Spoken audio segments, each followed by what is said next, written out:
Topic of the week, so thank you for that. That little lead there, my darling. Okay. So this week we are talking about multicultural Britain, and in particular we're focusing on, in America they have affirmative action, in here we have supply diversity. Is it needed in today's workplace? Do we need to be still concentrating on multiculturalism, in particularly racism, sexism, disabilities, all of those isms? Do we still need to be concentrating that as a business? We want to know what you think. The telephone number is 0871 990 4148. I repeat, 0871 990 4148. So give us a call, let us know what you think. Ladies, what do we think? Yes or no? Oh, you think yes, so? Yeah, no, tell me why. Well, certainly coming from the arts perspective, back to we've always invested quite heavily in diversity in terms of race where we are. We've always invested quite heavily in ensuring that all types of arts are put on the stage, Russian, Jewish, black, Turkish.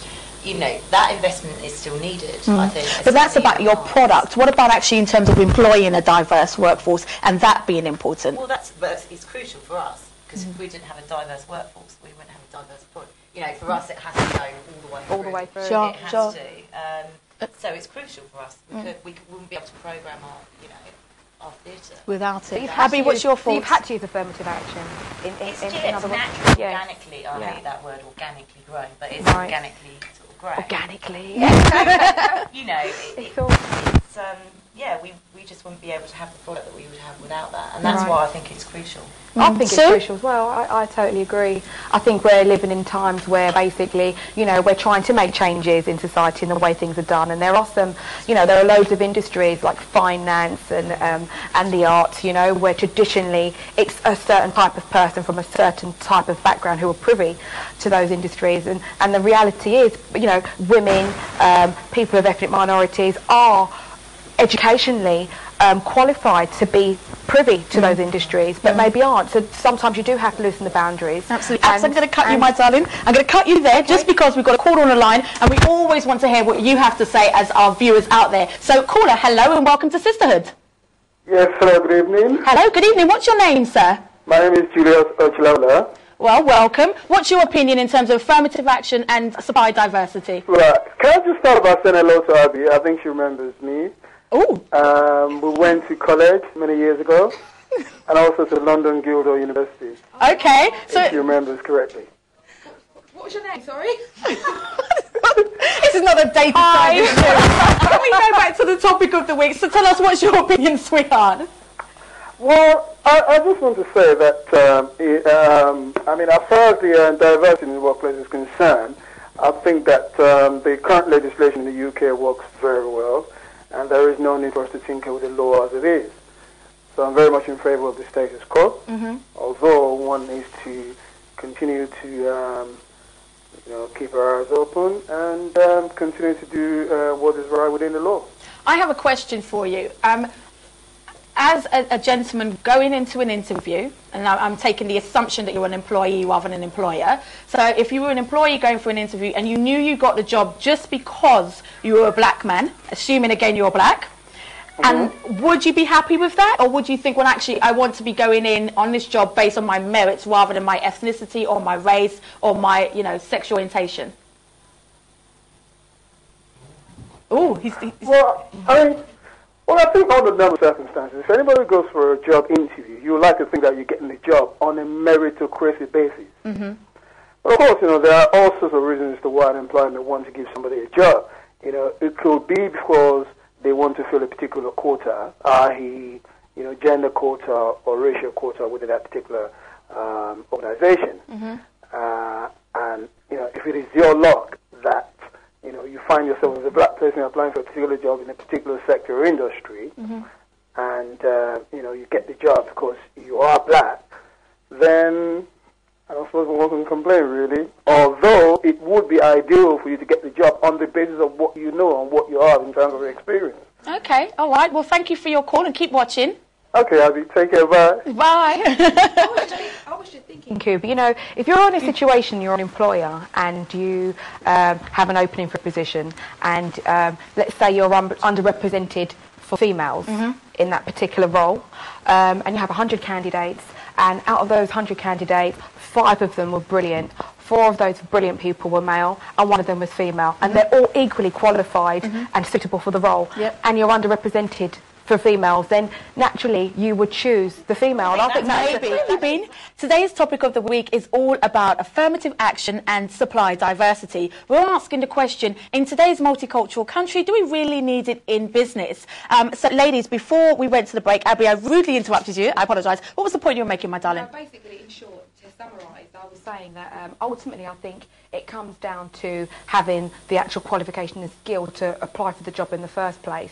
That being said, if you're in a situation as an employer where you have 10 employees, you have 10 applicants, and 5 of the applicants are equally qualified and equally good for that particular post, and 1 of them is female and the other 4 are male, and you're underrepresented, that the female quota is underrepresented, then it's a natural choice to choose the female to help fulfil the quota. And I think that's just a classic example of how affirmative action can be a good thing and is a necessary thing that we have to... What's your opinion, honey? Everybody wants to be recognised for their talents. There's nobody who doesn't, and you want to be picked for their talents.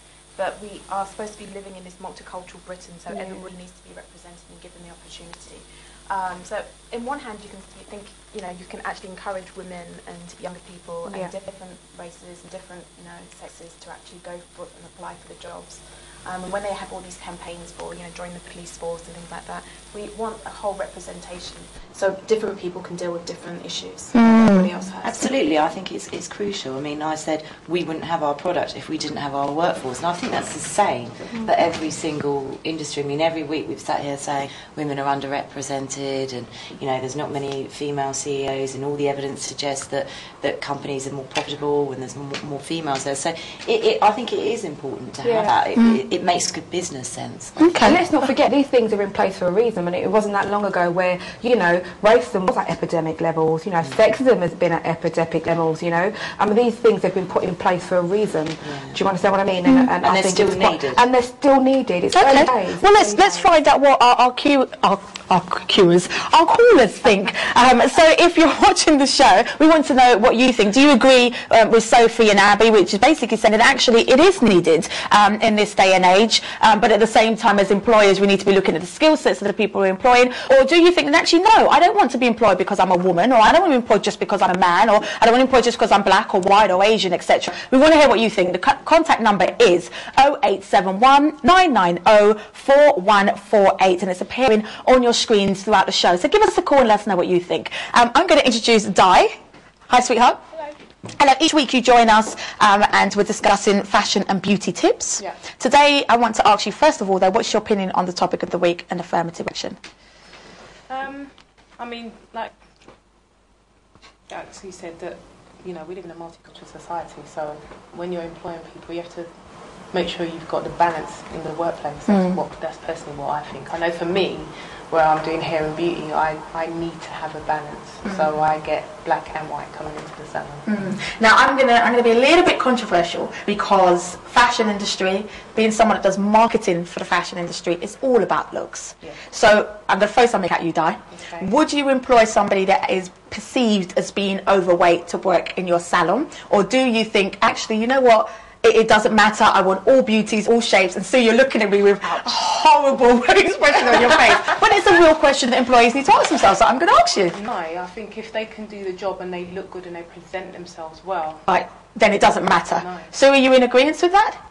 Because you're also in the fashion industry. Yeah, as long as people look healthy and they look like they're looking after themselves. Healthy. Yeah.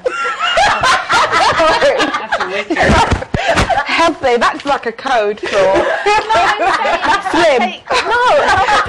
Slim. Healthy means not obese. That's not healthy. Okay, so I'm going to push it out there, because Cool. No, I just wanted to clarify. I'm gonna really push it out there, because let's be honest.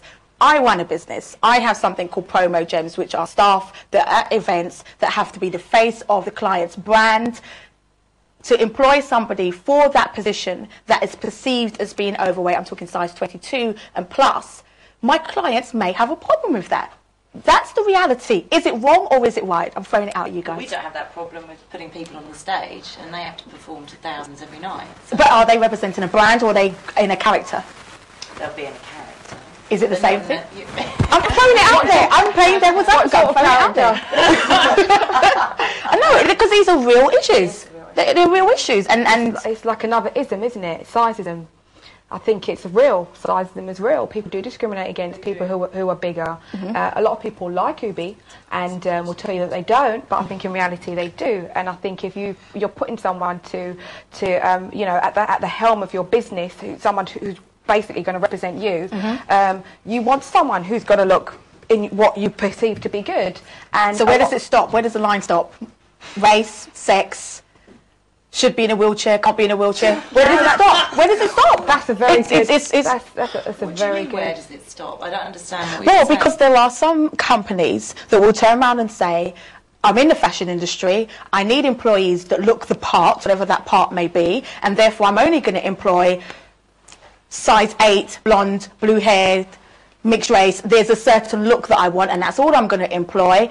And so I'm throwing it out there. Is it right or is it wrong? And if it is okay, where do we draw the line? What happens to that person who is possibly, you know, very overweight, who goes into that industry and feels very uncomfortable themselves? It's not very particular. Well, they're not going to go for that job, Exactly. are they? Well, they might. So What, and to what- do like the F1 lounging around? That's just not going to happen. Do you know, I think in reality, I think someone has already said, it's all about how you carry yourself. And the truth is, no matter what size you are, as long as you have confidence and you put yourself together well. Yeah. I mean, if you're obviously... Is that the reality, though? Yeah, but that's like I saying think you can't be... It That's depends on like... where you work. It's not the reality. Yeah. Sadly, the media has a big part to play in it. So, you know, slim's supposed to be the in thing, or you're supposed to look a certain way, dress a certain way, and... But then that girl who was voted the most coolest singer, Beth Disso, is huge. You know, that's not... That's But she's not an employee, though, is she? Well, she's working.